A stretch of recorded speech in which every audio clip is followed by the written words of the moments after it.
గవాయి గారి మీద భారతదేశం ఉలిక్కిపడేలా భారత రాజ్యాంగాన్ని పరిరక్షించేటటువంటి అత్యున్నత న్యాయస్థానం అయినటువంటి సుప్రీంకోర్టు ప్రధాన న్యాయమూర్తి గారి మీద కోర్టు జరుగుతున్నటువంటి సమయంలో ఒక దుర్మార్గపూరితమైనటువంటి మతోన్మాది లాయరై దాడికి యత్నించడం అనేటటువంటిది యావత్ భారతదేశం మొత్తం కూడా ఒక్కసారి ఉలిక్కిపడేలా చేసింది. గత కొన్నేళ్లుగా భారతదేశంలో బీజేపీ ఆర్ఎస్ఎస్ మూకలు సనాతన ధర్మం పరిరక్షణ పేరుతో మతోన్మాద చర్యలను రాజకీయ లబ్ధికి ఉపయోగించుకోవడానికి ఈరోజు దుర్మార్గంగా అనేక ఘర్షణలు, మారణ హోమాలు, అనేక దాడులు ఈరోజు భారతదేశంలో మనం చూస్తూ ఉన్నాం.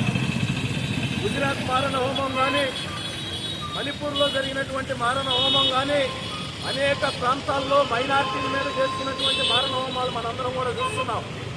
చిన్నపాటి విమర్శలు సోషల్ మీడియా వేదికగా విమర్శిస్తున్నందుకు వారి యొక్క అభిప్రాయాన్ని వాక్ స్వాతంత్ర్యం హక్కు భారత రాజ్యాంగం కల్పించబడినటువంటి హక్కు ప్రకారం వారి అభిప్రాయాన్ని తెలియజేస్తే ఈరోజు వారి మీద ఉగ్రవాదులు అనేటటువంటి ముద్ర వేసి ఈ బీజేపీ ఆర్ఎస్ఎస్ చేస్తున్నటువంటి అన్యాయాల్ని ఖండించండి. సుప్రీంకోర్టు చీఫ్ జస్టిస్ పై మతోన్మాదుల దాడుల ప్రయత్నాన్ని ఖండించండి. సుప్రీంకోర్టు చీఫ్ జస్టిస్ పై మతోన్మాద దాడి ప్రయత్నాన్ని నశించాలి. మతోన్మాదం నశించాలి. మతోన్మాదం కాపాడుకుందాం మతోన్మాదాన్ని ఖండించండి. చీఫ్ జస్టిస్ పై మతోన్మాదులు చేసిన దాడి ప్రయత్నాన్ని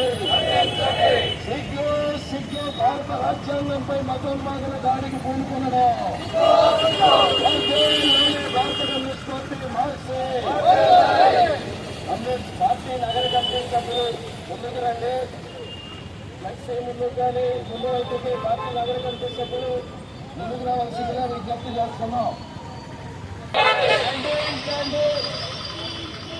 సుప్రీంకోర్టు న్యాయమూర్తిని ఖండించండి. సుప్రీంకోర్టు న్యాయమూర్తిపై జరిగిన దాడిని ఖండించండి. సుప్రీంకోర్టు న్యాయమూర్తిపై జరిగిన దాడిని అత్యున్నత న్యాయస్థానాలు ఈ విధంగా జరగడం వర్ధిల్లాలి మత సామరస్యం, వర్ధిల్లాలి సిపిఎం, వర్ధిల్లాలి భారత కమ్యూనిస్ట్ పార్టీ నాశే.